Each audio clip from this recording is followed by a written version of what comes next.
Στο Ευρωπαϊκό Πρωτάθλημα Ποδοσφαίρου συμμετέχουν 16 ομάδες. Κάθε ομάδα συμμετέχει σε 30 αγώνες. Να γράψετε αλγόριθμο ο οποίος: πρώτον, να διαβάζει σε μονοδιάστατο πίνακα on 16 τα ονόματα των ομάδων. Για Ι από 1 μέχρι 16, για κάθε ομάδα, διάβασε on του Ι και τέλος επανάληψης. Να διαβάζει σε διδιάστατο πίνακα ΑΠ1630 τα αποτελέσματα σε κάθε αγώνα ως εξής: τον χαρακτήρα νη για την νίκη, τον χαρακτήρα Ι για την ισοπαλία και τον χαρακτήρα Ι για την ήττα, και επίσης να γίνεται και ο απαραίτητος έλεγχος εγκυρότητας δεδομένων. Εδώ λοιπόν έχουμε μια διπλή επαναληπτική διαδικασία για Ι από 1 μέχρι 16 όσες και οι ομάδες, για J από 1 μέχρι 30 όσοι και οι αγώνες, αρχή επανάληψης διάβαση ΑΠ του J μέχρι ότου η απάντηση να ισούται με νη ή η απάντηση να ισούται με Ι ή η απάντηση να ισούται με ήττα. Αυτό εδώ είναι ο έλεγχος τιμών δεδομένων. Για να δούμε πώς δουλεύει. Αν λοιπόν εγώ εδώ δώσω ως απάντηση την τιμή νη, έχω μια νίκη δηλαδή, τότε ρωτάω εδώ αν το νη ισούται με το νη, όντως ισούται, άρα αυτό εδώ είναι αλήθεια. Αλήθεια ή οτιδήποτε άλλο μου δίνει αλήθεια, η μέχρι ότου φεύγει όταν είναι αληθής, οπότε ποτέ ο χρήστης δεν θα καταλάβει ότι εδώ υπάρχει μια επαναληπτική διαδικασία. Σε περίπτωση όμως που εδώ διαβάζω μια απάντηση εκτός ορίων, π.χ. δώσω α, τότε το α δεν είναι ίσο με το νη, το α δεν είναι ίσο με το Ι, το α δεν είναι ίσο με το Ι, ψέμα ή ψέμα ή ψέμα είναι η μοναδική περίπτωση που μου δίνει ψευδή όλη αυτή εδώ πέρα τη συνθήκη, ή μέχρι ότου επαναλαμβάνεται με το ψέμα. Δεν χτυπάω λοιπόν στο τέλος επανάληψης να αλλάξω το J και να πάω σε επόμενο αγώνα, όχι. Ξαναδιαβάζω το ΑΠ του J δίνοντας τη δυνατότητα στο χρήστη να δώσει μία τιμή εντός ορίων. Για κάθε ομάδα να υπολογίζει και να καταχωρεί σε διδιάστατο πίνακα PL16,3 το πλήθος των νικών στην πρώτη στήλη, το πλήθος των ισοπαλιών στη δεύτερη στήλη και το πλήθος των ηττών στην τρίτη στήλη του πίνακα. Ο πίνακας αυτός πρέπει προηγουμένως να έχει μηδενιστεί. Καλά, για να μηδενίσω τον πίνακα τον διδιάστατο, το κάνω πάρα πολύ εύκολα. Για Ι από 1 μέχρι 16 όσες και οι γραμμές του, για J από 1 μέχρι 3 όσες και οι στήλες του, PL του J βελάκι 0 και 2 τέλος επανάληψης. Αλήθεια, γιατί μηδενίζω αυτό τον πίνακα? Μηδενίζω αυτό τον πίνακα γιατί αυτός εδώ πέρα ο πίνακας είναι γεμάτος μετρητές. Μέχρι τώρα έχω δημιουργήσει έναν μονοδιάστατο πίνακα με ονόματα, έναν διδιάστατο πίνακα ο οποίος είναι γεμάτος με γράμματα νη, ήτα ή γιώτα και έναν διδιάστατο πίνακα προσπαθώ να δημιουργήσω τώρα όπου έχω διαφορετικά πράγματα στην πρώτη στήλη του, διαφορετικά στη δεύτερη και διαφορετικά στην τρίτη. Στην πρώτη στήλη του βάζω τις νίκες και μετράω τις νίκες, στη δεύτερη στήλη μετράω τις ισοπαλίες και στην τρίτη στήλη μετράω τις ήττες.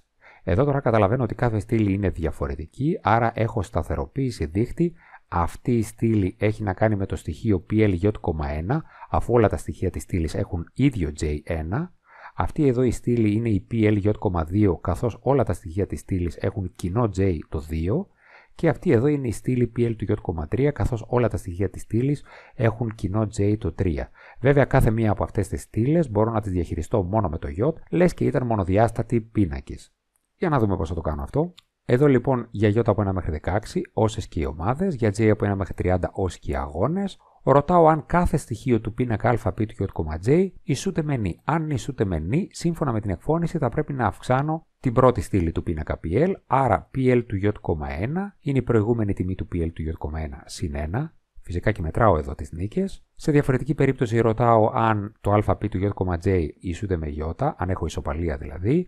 Όποτε τότε σύμφωνα με το ερώτημα βάζω στο PL του J,2 την προηγούμενη τιμή του PL του J,2 συν 1, δηλαδή αυξάνω πλέον το μετρητή που βρίσκεται στη δεύτερη στήλη, και σε διαφορετική περίπτωση επειδή έχω κάνει έλεγχο τιμών δεδομένων, δεν είναι νη, δεν είναι Ι, τι θα είναι σίγουρα ήτα, άρα θα έχω μία ήτα, που σημαίνει ότι αυξάνω τον μετρητή της τρίτης στήλης. Και βέβαια έχω 2 τέλος επανάληψης για να τελειώσει αυτή η επαναληπτική διαδικασία.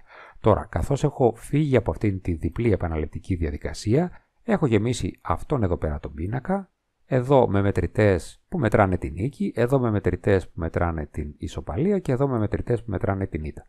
Παραδείγματος χάριν, αν στη δεύτερη γραμμή έχω εδώ μία νίκη, τότε αυξάνω αυτόν τον μετρητή κατά 1. Αν όμως εδώ έχω μία ισοπαλία, τότε αυξάνω αυτόν τον μετρητή κατά 1 και αν εδώ έχω μία ήττα, τότε αυξάνω αυτόν τον μετρητή κατά 1. Με βάση τα στοιχεία του πίνακα PL16,3 να υπολογίζει και να καταχωρεί σε νέο πίνακα VATH16 τη συνολική βαθμολογία κάθε ομάδας ως εξής. Δεδομένου ότι για κάθε νίκη η ομάδα παίρνει 3 βαθμούς. Μα πού βρίσκονται οι νίκες? Οι νίκες βρίσκονται στο στοιχείο PL του J,1, άρα θα πρέπει να πολλαπλασιάζω το PL του J,1 επί 3. Για κάθε ισοπαλία η ομάδα παίρνει έναν βαθμό. Μα πού βρίσκονται οι ισοπαλίες? Στη δεύτερη στήλη του πίνακα PL, άρα θα πρέπει να πολλαπλασιάζω το PL του J,2 επί 1 και για κάθε ητα κανέναν βαθμό, άρα θα πρέπει ή να πολλαπλασιάζω το PL του J,3 επί το 0 ή να μην το βάζω καθόλου για την έβρεση της συνολικής βαθμολογίας. Και που γίνεται αυτό? Για J από 1 μέχρι 16, για κάθε μία από τις ομάδες, πώς βγαίνει ο βαθμός της? Παίρνω το αντίστοιχο στοιχείο της πρώτης στήλης του πίνακα PL, το πολλαπλασιάζω επί 3, αυτό έχει τις νίκες μέσα. Το αντίστοιχο στοιχείο της δεύτερης στήλης του πίνακα PL, και αυτό το πολλαπλασιάζω επί 1, αυτό έχει μέσα τις ισοπαλίες, και εδώ υπάρχει ένα υποθετικό αντίστοιχο στοιχείο της τρίτης στήλης PL του J,3, το οποίο πολλαπλασιάζεται επί 0, αλλά δεν χρειάζεται να το βάλω καθόλου. Με αυτόν τον τρόπο, με μια απλή επαναληπτική διαδικασία, βρίσκω τη βαθμολογία για κάθε ομάδα. Στη συνέχεια μου λέει να εμφανίζει τα ονόματα και την βαθμολογία των ομάδων, ταξινομημένα σε ευθύνουσα σειρά, με βάση τη βαθμολογία. Εδώ πέρα, όπως καταλαβαίνουμε, έχουμε δημιουργήσει πλέον δύο μονοδιάστατους πίνακες, τον πίνακα των ονομάτων των ομάδων και τον πίνακα των βαθμών των ομάδων, και βέβαια το κριτήριό μου θα είναι ο πίνακας των βαθμών, ο οποίος θα ταξινομήσει κατά ευθύνουσα σειρά και τα ονόματα.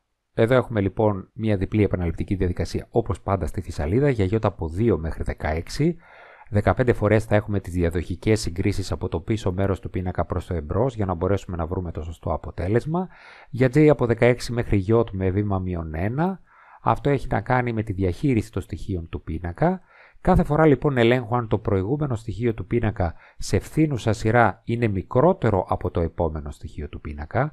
Ας μην ξεχνάμε ότι ευθύνουσα σειρά σημαίνει ότι από τα μεγάλα πάμε προς τα μικρά, άρα ποτέ κανένα προηγούμενο στοιχείο δεν είναι μικρότερο, ή θα το βρούμε μεγαλύτερο ή το πολύ πολύ να το βρούμε ίσο. Άρα αν βρίσκουμε ένα προηγούμενο στοιχείο μικρότερο του επόμενου, τότε με τη βοηθητική μεταβλητή temp αντικαθιστούμε το β του J-1 με το β του J, και βέβαια επειδή έχω παράλληλους πίνακες με μια δεύτερη μεταβλητή temp2 αντικαθιστούμε το προηγούμενο στοιχείο των ονομάτων με το επόμενο στοιχείο των ονομάτων.